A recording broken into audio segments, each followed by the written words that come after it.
Hola, ¿cómo están? Gracias por compartir este espacio dedicado a la literatura y a las lecturas. Hoy vamos a conocer la historia de Las Inseparables, una novela inédita de Simone de Beauvoir que fue escrita en 1954 y que se conoció hace muy pocos años.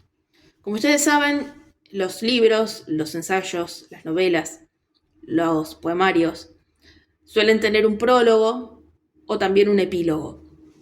Y en este caso, el epílogo es una fiel lectura acerca de las vivencias de la escritora de Simone de Beauvoir y los motivos por los cuales escribió esta novela.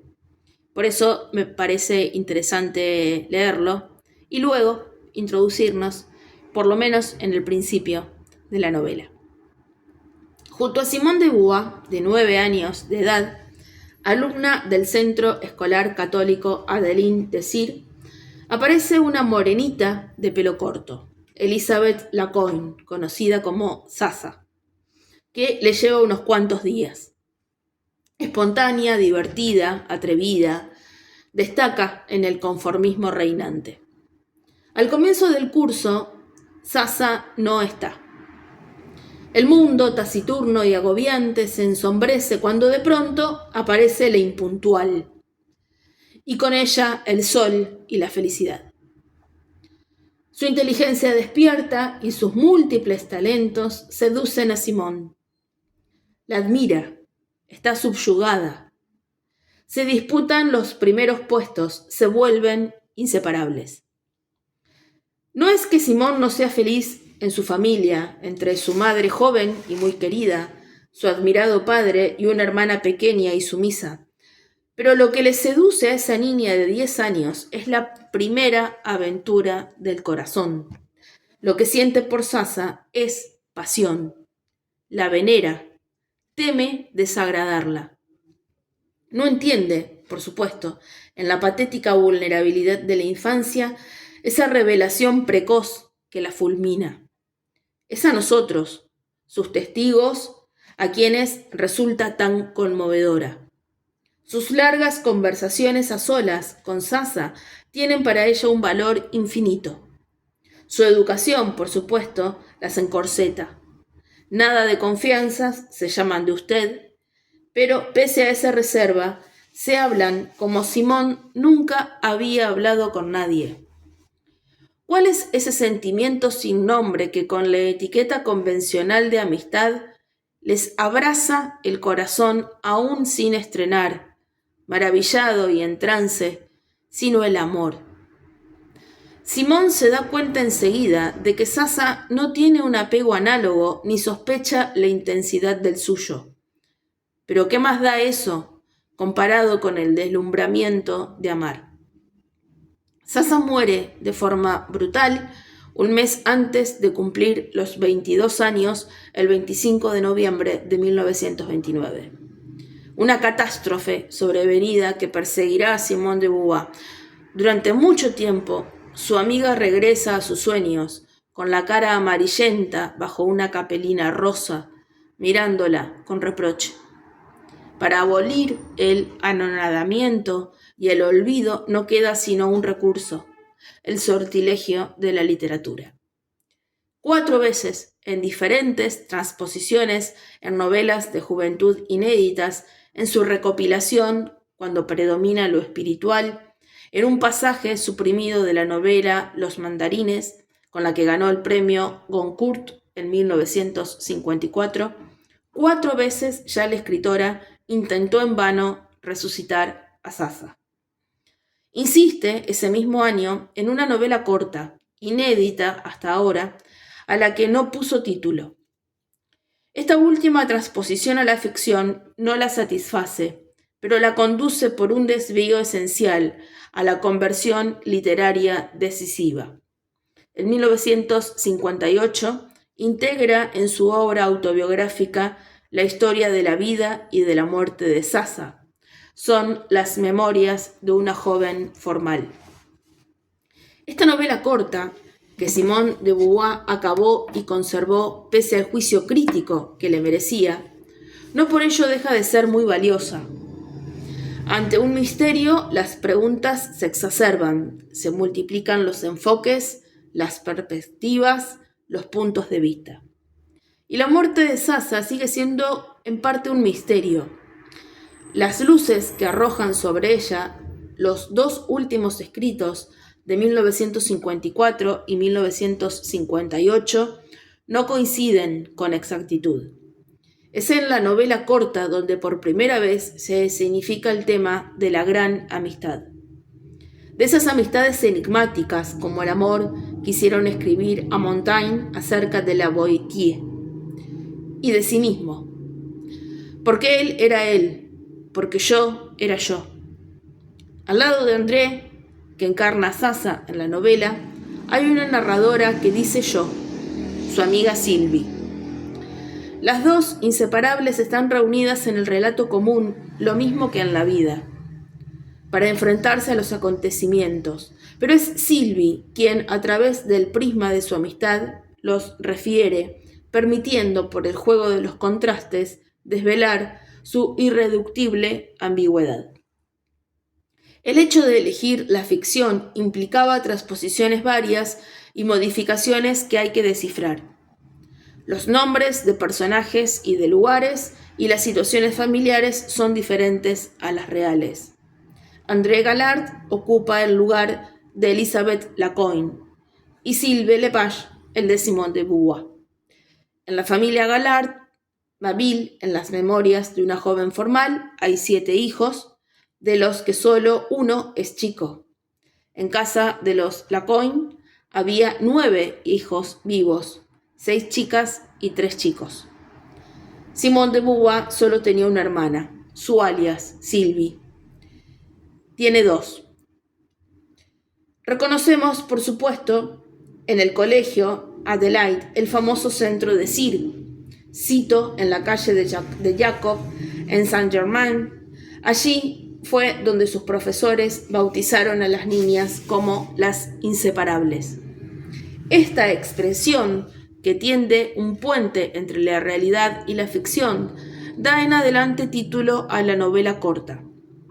Tras Pascal Blondel se oculta Maurice Merleau-Ponty, Pradel en las memorias.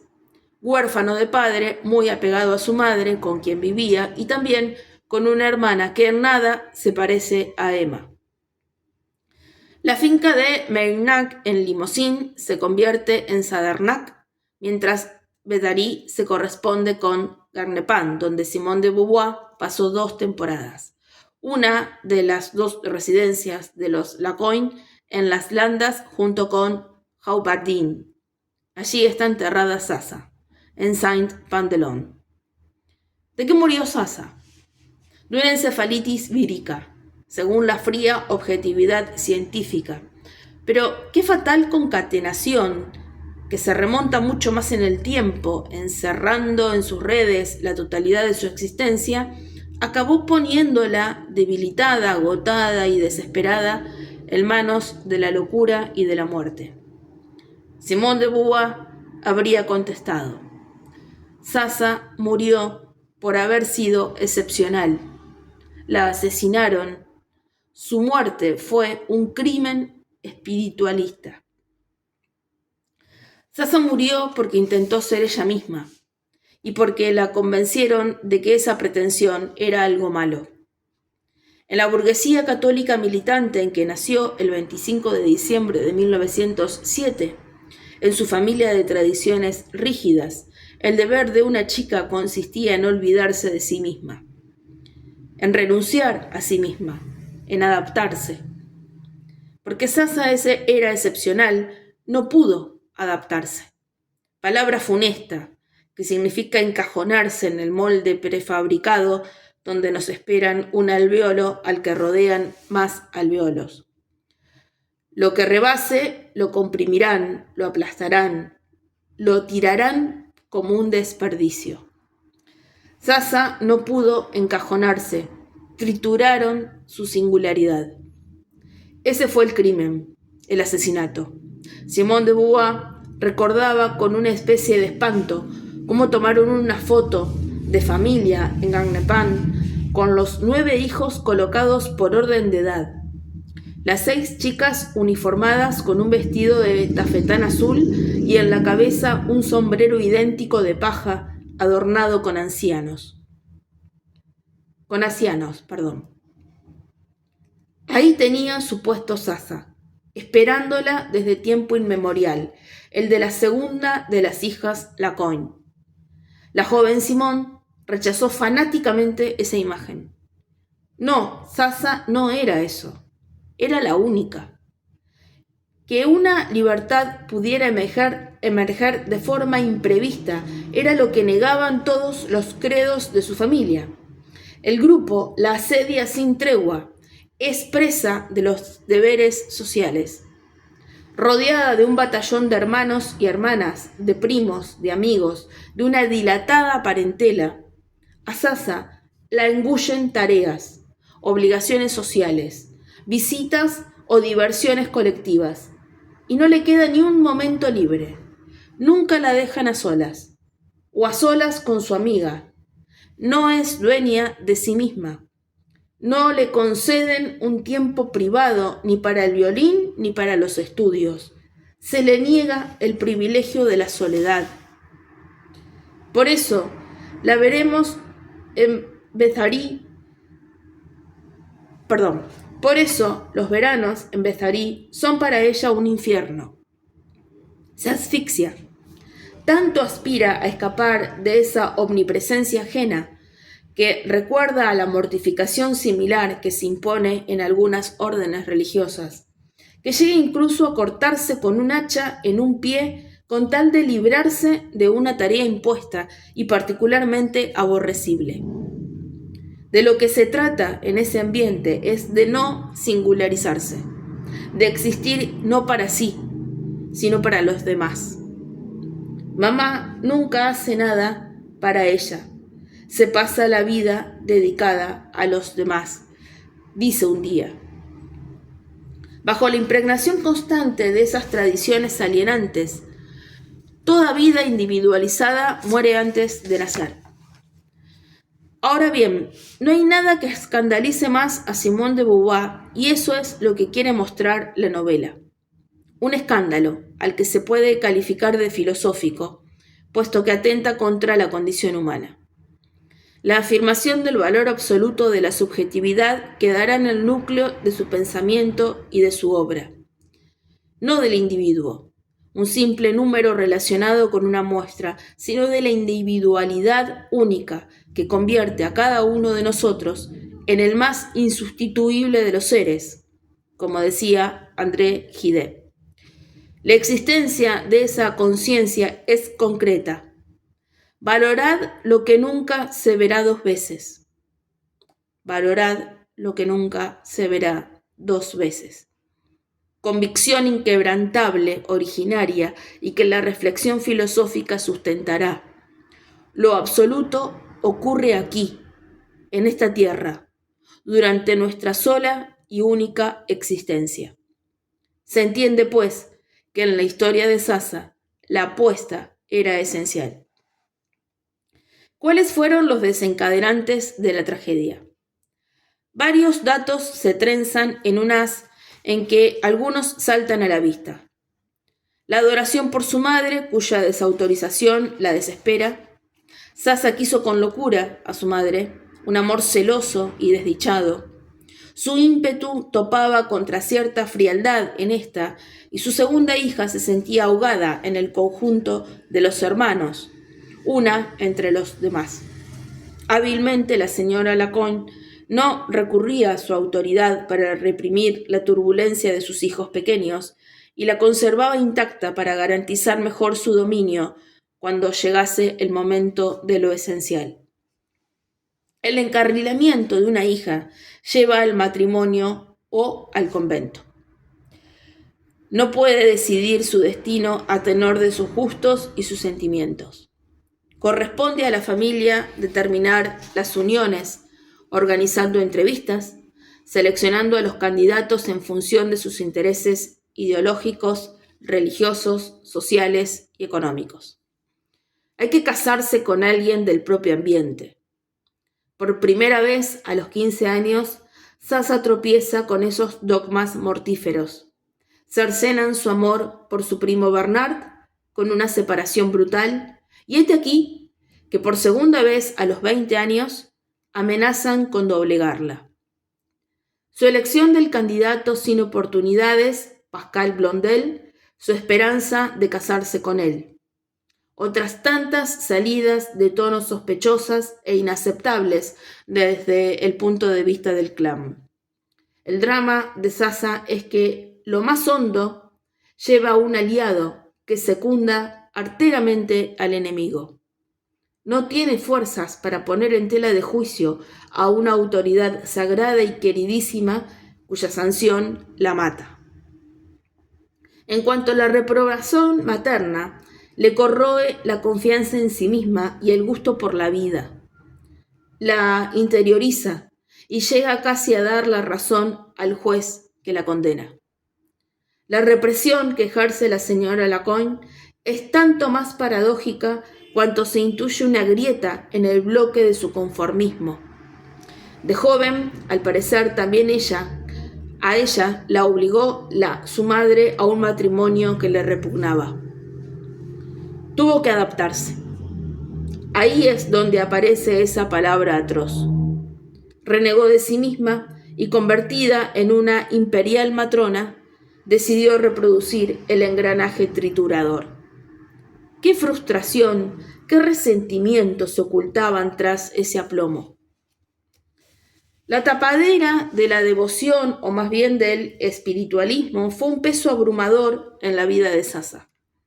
Estuvo sumida en un ambiente saturado de religión, nacida en una dinastía de católicos militantes, con un padre presidente de la Liga de Padres de Familias numerosas y una madre que ocupaba un lugar importantísimo en la parroquia de Santo Tomás de Aquino, uno de los hermanos sacerdote y una de las hermanas monja. Todos los años la familia iba en peregrinación a Lourdes. Lo que Simone de Beauvoir denuncia con el nombre de espiritualismo es la blancura, la mistificación que consiste en cubrir con el aura de lo sobrenatural valores de clase muy terrenales. Por supuesto, los mistificadores son los primeros mistificados.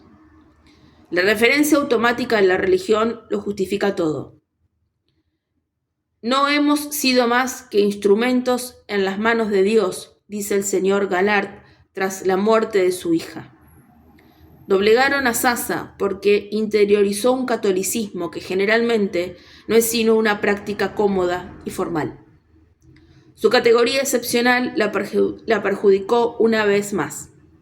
Aunque cayó en la cuenta de la hipocresía, de las mentiras, del egoísmo y del moralismo de su ambiente, cuyas acciones, tanto como sus ideas interesadas y mezquinas, traicionan constantemente el espíritu de los evangelios, su fe, si bien se tambaleó por un momento, persistió.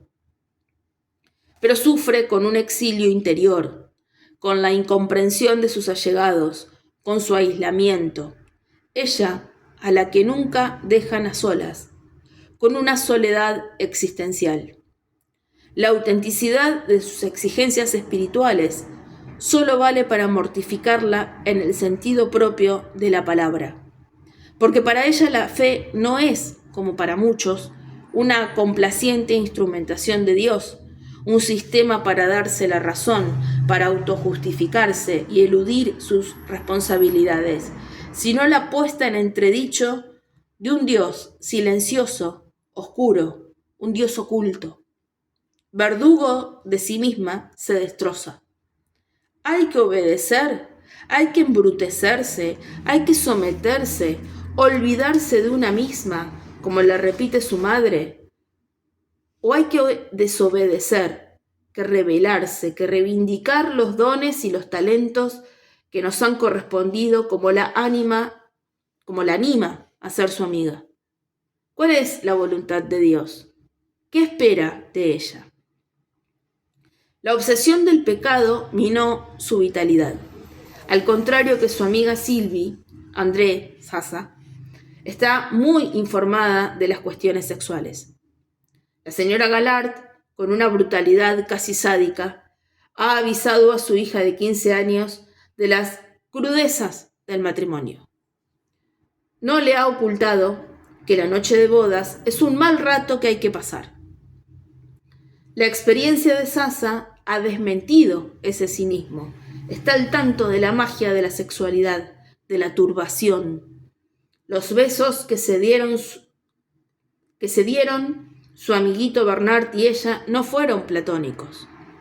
Se burla de la simplonería de las jóvenes vírgenes que la rodean, de la hipocresía de los bien pensantes que blanquea. Niega o disimula la irrupción de las crudas necesidades de un cuerpo vivo.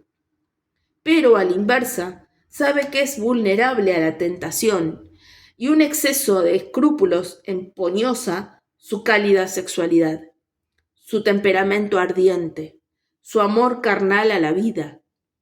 Sospecha que hasta en el menor de sus deseos hay un pecado, el pecado de la carne. El remordimiento, el temor y la culpa la trastornan. Y esa condena de sí misma refuerza en ella la tentación de renunciar, el gusto por el anonadamiento e inquietantes tendencias autodestructivas.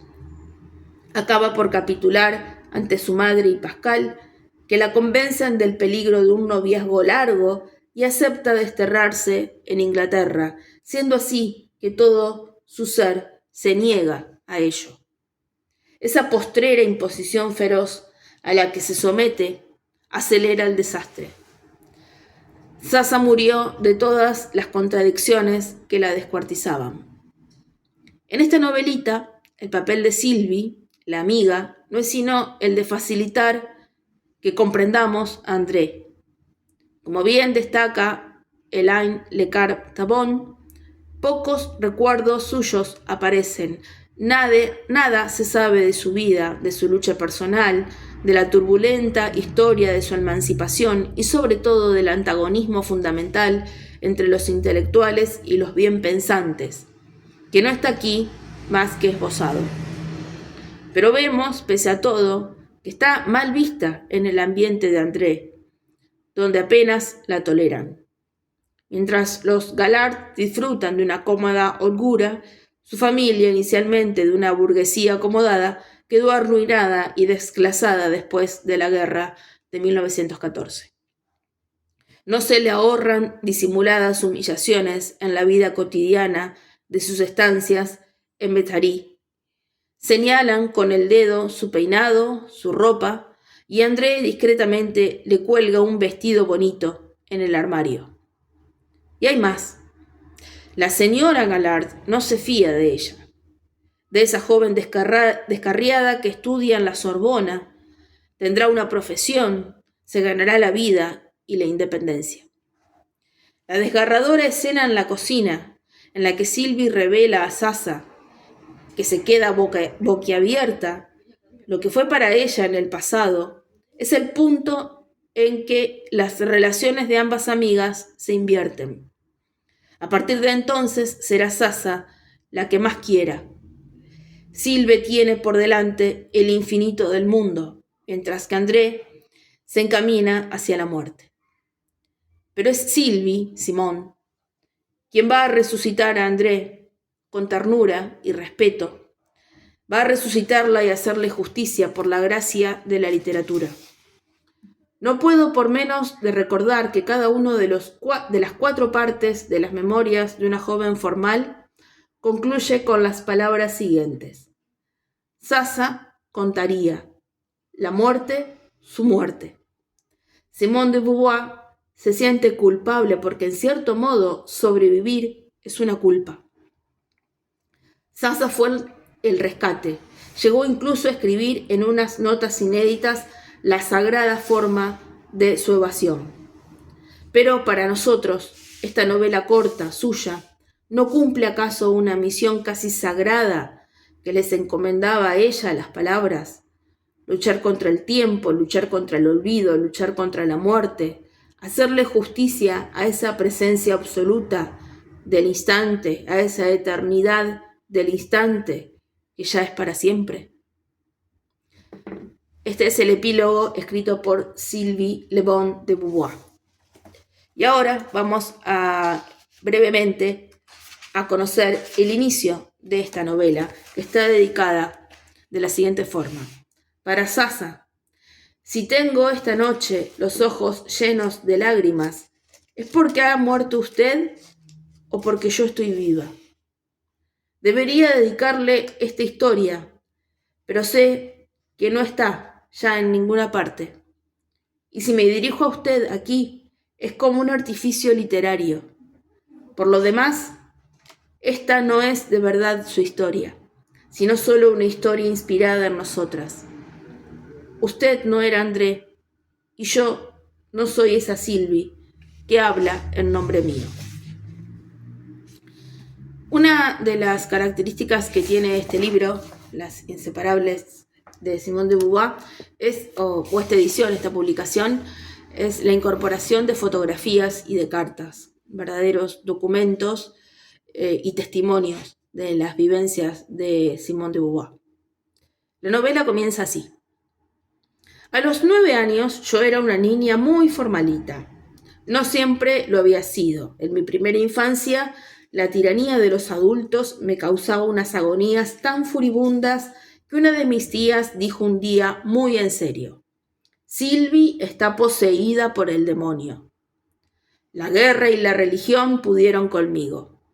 Di pruebas enseguida de un patriotismo ejemplar al pisotear un muñeco llorón de celuloide Made in Germany, que por lo demás no me gustaba. Me informaron de que dependía de mi buen comportamiento y de mi devoción que Dios salvase Francia. No podía escurrir el bulto. Pasé por la basílica del Sacré-Cœur con otras niñas tremolando oriflamas y cantando. Empecé a rezar muchísimo y le cogí el gusto. El padre Dominique, que era el capellán del colegio, me animó en mi fervor. Con un vestido de tul y tocada con una cofia de encaje de Irlanda, hice la comunión en familia. A partir de ese día pudieron ponerme de ejemplo a mis hermanas pequeñas. El cielo me otorgó que a mi padre lo destinasen al Ministerio de la Guerra por insuficiencia cardíaca. Aquella mañana, sin embargo, estaba fuera de mí. Era el primer día de clase. No veía la hora de volver al colegio, a las clases solemnes con misas, al silencio de los pasillos, a la sonrisa enternecida de las profesoras. Llevaban falda larga y el cuello de la blusa muy cerrado. Y desde qué parte del centro se había convertido en hospital, vestían con frecuencia de enfermeras. Bajo el velo blanco maculado de rojos, parecían santas. Y yo me emocionaba cuando me estrechaban contra el pecho. Me tomé a toda prisa la sopa y el pan integral que habían sustituido al chocolate y a los brioches de antes de la guerra y esperé impaciente a que mamá acabase de vestir a mis hermanas.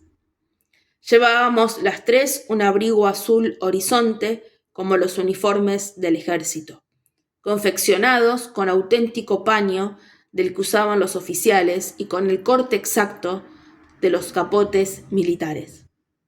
Fíjense, hasta tienen una trabillita, les decía mamá a sus amigas, admirativas o extrañadas. Al salir a la calle, mamá cogió de la mano a las dos menores. Pasamos tristemente por delante del café La Rotonde, que acababa de abrir, con gran revuelo, debajo de nuestro piso, y que era, por lo que decía papá, un antro de derrotistas. Esa palabra me intrigaba. Son personas que creen que Francia sufrirá una derrota, me explicaba. Habría que fusilarlos a todos. Yo no lo entendía. Lo que creemos, no lo creemos aposta. ¿Se puede castigar a alguien porque se le ocurran ideas? Los espías que daban a los niños caramelos venenosos, los que en el metro pinchaban a las mujeres francesas con agujas envenenadas, estaban claro que merecían la muerte. Pero los derrotistas me tenían perpleja. No probé a preguntarle a mamá.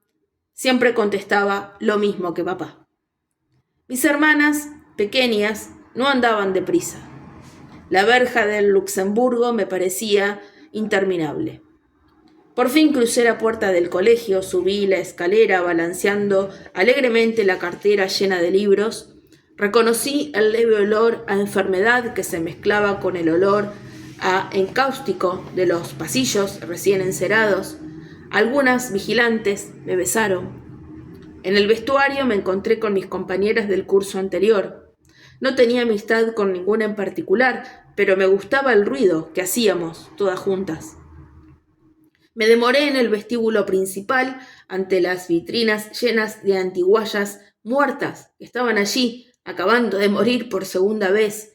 A las aves disecadas se les caían las plumas. Las plantas secas se desmenuzaban.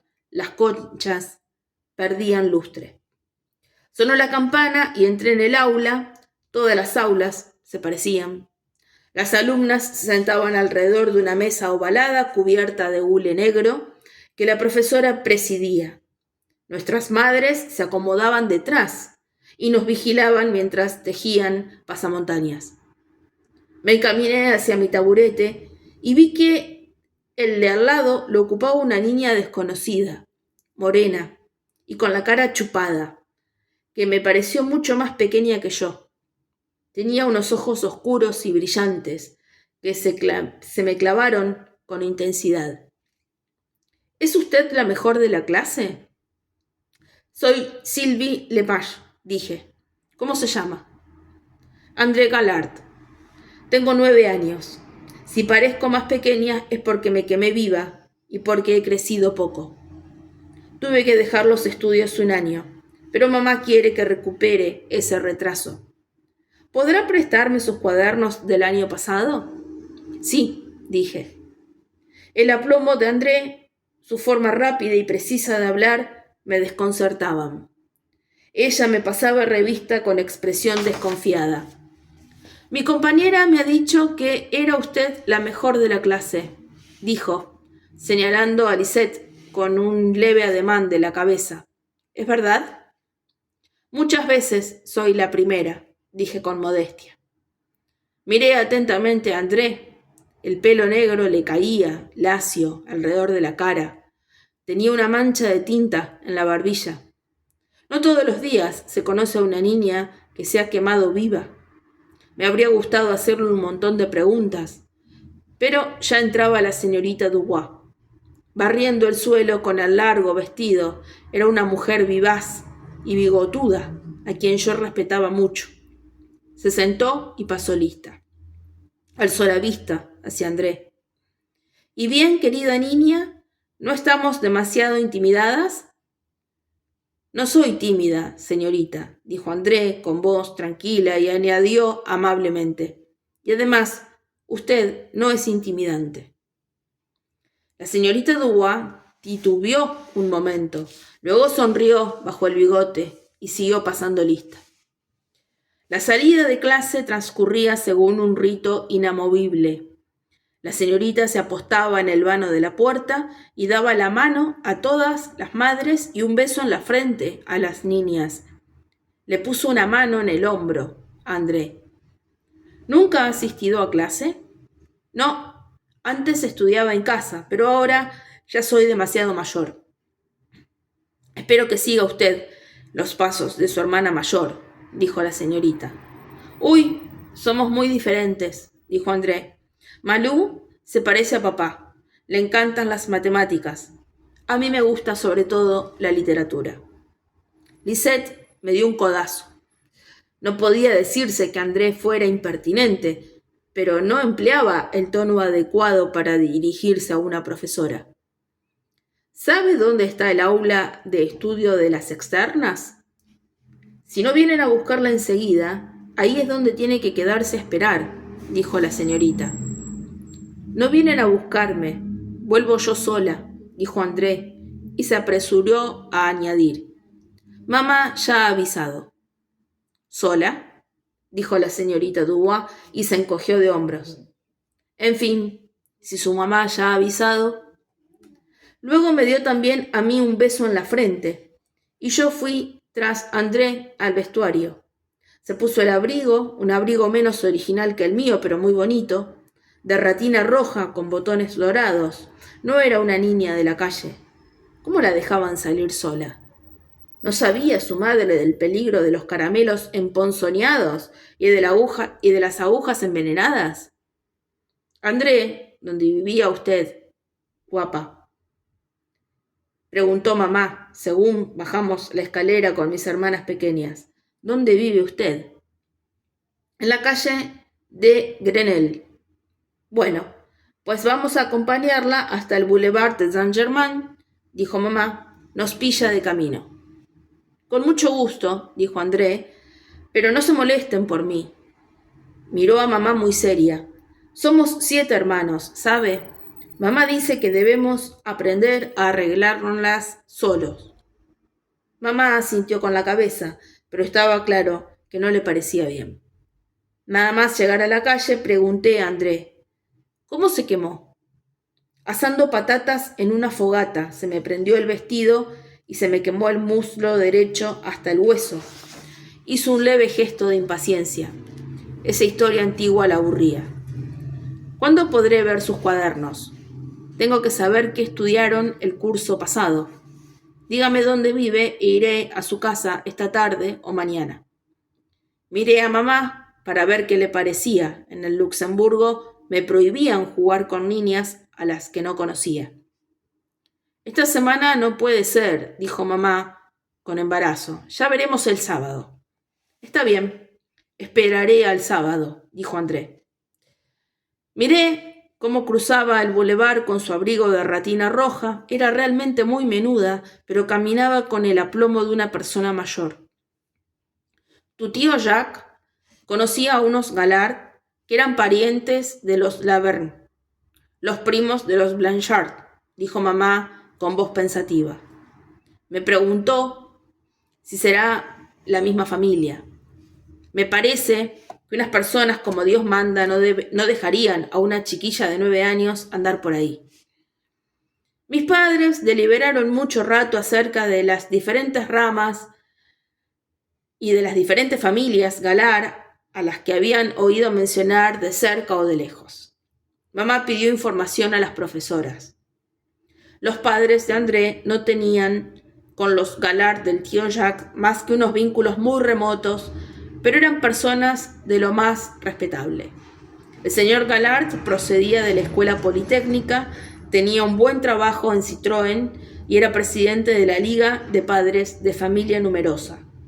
Su mujer, de soltera Rivière, pertenecía a una gran dinastía de católicos militantes y las señoras de la parroquia de Santo Tomás de Aquino lo tenían en mucho estima. Enterada sin duda de las vacilaciones de mi madre, el sábado siguiente la señora Gallard fue a recoger a André a la salida de clase. Era una mujer guapa, de ojos oscuros, que llevaba un cuello de terciopelo negro cerrado con una joya antigua. Conquistó a mamá diciéndole que parecía mi hermana mayor y llamándola queridita. A mí no me gustaba aquel cuello de terciopelo. La señora Gallard no tuvo inconveniente en contarle a mamá el martirio de André. La carne cuarteada, las tremendas ampollas, los vendajes con hambrina, los delirios de André, su valentía. Un amiguito le había dado jugando un puntapié que volvió a abrirle las heridas. Ella hizo un esfuerzo tal para no gritar que se desmayó. Cuando vino a casa a ver mis cuadernos, la miré con respeto. Tomaba notas con una letra muy bonita y ya formada, y yo pensaba en aquel muslo hinchado bajo la faldita de tablas. Nunca me había pasado algo tan interesante. De repente tenía la impresión de que nunca me había pasado nada. Todos los niños a quienes conocía me aburrían, pero André me hacía reír cuando paseábamos entre clase y clase por el patio de recreo. Imitaba estupendamente los ademanes bruscos de la señorita Dubois y la voz untuosa de la señorita Vendrot, la directora. Sabía, por su hermana mayor, un montón de secretillos del centro escolar. Las señoritas estaban afiliadas a la orden de los jesuitas. Llevaban la raya al lado mientras no eran más que novicias, y el medio cuando ya habían pronunciado los votos. La señorita Dubois, que solo tenía 30 años, era la más joven. Había pasado el examen de final de bachillerato el año anterior. Unas alumnas mayores le habían visto en la Sorbona, ruborizada y trabada en sus faldas. A mí me escandalizaba un poco la irreverencia de André, pero me parecía que tenía gracia, y cuando improvisaba un diálogo entre dos de nuestras profesoras, yo le seguía el juego. Sus caricaturas eran tan certeras que muchas veces durante la clase nos dábamos con el codo al ver a la señorita Dubois abrir un registro o cerrar un libro. En una ocasión incluso me entró tal ataque de risa que seguramente me habrían echado de clase si mi comportamiento en conjunto no hubiera sido tan edificante. Las primeras veces que fui a jugar a casa de André me quedé pasmada. Además de sus hermanos y hermanas, en la calle de Grenelle había siempre una multitud de primos y amiguitos. Corrían, gritaban, cantaban, se disfrazaban, se subían a las mesas, volcaban muebles. A veces, Malú, que tenía 15 años y se daba mucho pisto, intervenía, pero enseguida se oía la voz de la señora Galard. Deja que se diviertan los niños. Me asombraba su indiferencia ante las heridas, los chichones, las manchas, los platos rotos. Mamá no se enfada nunca, me decía André con sonrisa triunfal. A media tarde, la señora Galard entraba sonriente en la habitación que habíamos dejado manga por hombro, ponía de pie una silla y le enjuagaba la frente a André, otra vez sudando. André se abrazaba a ella y por un momento se le transformaba la cara. Yo desviaba la vista con un apuro en el que entraban seguramente celos, quizá envidia, y esa especie de miedo que inspiran los misterios. Me habían enseñado que tenía que querer lo mismo a papá y a mamá. André no disimulaba que quería más a su madre que a su padre. Papá es demasiado serio, me dijo. El señor Galard me desconcertaba porque no se parecía a papá. Mi padre nunca iba a misa y se sonreía cuando hablaban delante de él de los milagros de Lourdes. Le había oído decir que no tenía sino una religión, el amor a Francia. A mí no me molestaba su falta de fe. A mamá, que era muy piadosa por lo visto, le parecía normal. Un hombre tan superior como papá por fuerza debía de tener un Dios, relaciones más complicadas que las mujeres y las niñas. El señor Galard, en cambio, comulgaba todos los domingos en familia. Llevaba una barba larga y lentes de pinza, y en los ratos de asueto se ocupaba de obras sociales. Su vello sedoso y sus virtudes cristianas lo feminizaban y lo rebajaban a mis ojos. Por lo demás, solo se lo veía en muy pocas ocasiones. Era la señora Galard la que llevaba la casa. Yo envidiaba la libertad que le dejaba a André, pero aunque me hablase siempre con la mayor afabilidad, no me encontraba a gusto en su presencia. A veces André me decía, estoy cansada de jugar. Íbamos a sentarnos en el despacho del señor Galard, no encendíamos la luz para que no nos descubrieran y charlábamos. Era un placer nuevo. Mis padres hablaban conmigo y yo con ellos, pero no charlábamos. Con André mantenía conversaciones de verdad, como papá con mamá por las noches. Había leído muchos libros durante su larga convalecencia y me asombró porque parecía creer que las historias que referían habían ocurrido de verdad. Aborrecía a Horacio y y admiraba a Don Quijote y a Cyrano de Bergerac, como si hubieran existido en carne y hueso. En lo tocante a los siglos pasados era también rotundamente parcial. Le gustaban los griegos y le aburrían los romanos. Era insensible a las desgracias de Luis XVII y su familia y la muerte de Napoleón la conmovía. Muchas de esas opiniones eran subversivas, pero por ser tan joven las señoritas se la perdonaban. Esta niña tiene personalidad, decían en el colegio. Andrés se ponía al día deprisa. Ya lo superaba por los pelos en los exámenes trimestrales y le cupo el honor de copiar 2 redacciones suyas en el libro de oro. Tocaba el piano tan bien que la pusieron de entrada en la categoría de las medianas. Empezó también a estudiar violín. No le gustaba coser, pero se daba buena maña. Era competente en la elaboración de natillas, galletas de pasta flora y trufas de chocolate, aunque no fuera vigorosa. Sabía hacer la rueda y todo tipo de volteretas. Pero lo que le daba mayor prestigio a mis ojos eran algunos rasgos singulares cuyo significado no supe nunca. Cuando veía un melocotón o una orquídea, o sencillamente si los nombraban delante de ella, a André le daba un escalofrío y se le ponía la carne de gallina en los brazos. Entonces se manifestaba de la forma más conturbadora ese don que le había concedido el cielo y me tenía maravillada, la personalidad. Me decía en mi foro interno que André era seguramente una de esas niñas prodigio cuya vida se refiere más adelante en los libros. De esta manera conocimos parte de la historia de Las Inseparables, una novela escrita por Simone de Beauvoir. Muchas gracias. Hasta la próxima.